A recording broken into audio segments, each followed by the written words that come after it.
खूब कैनी सगे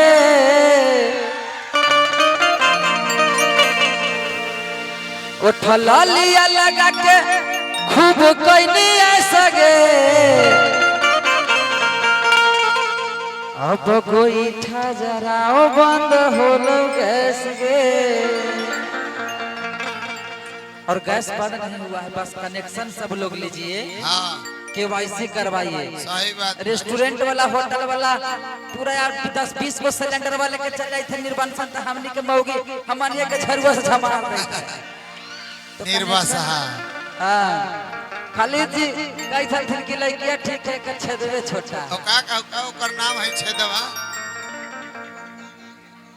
हां छेदवा गांव में नाम रहता है न छेदवा छेदिया रहा है छेदिया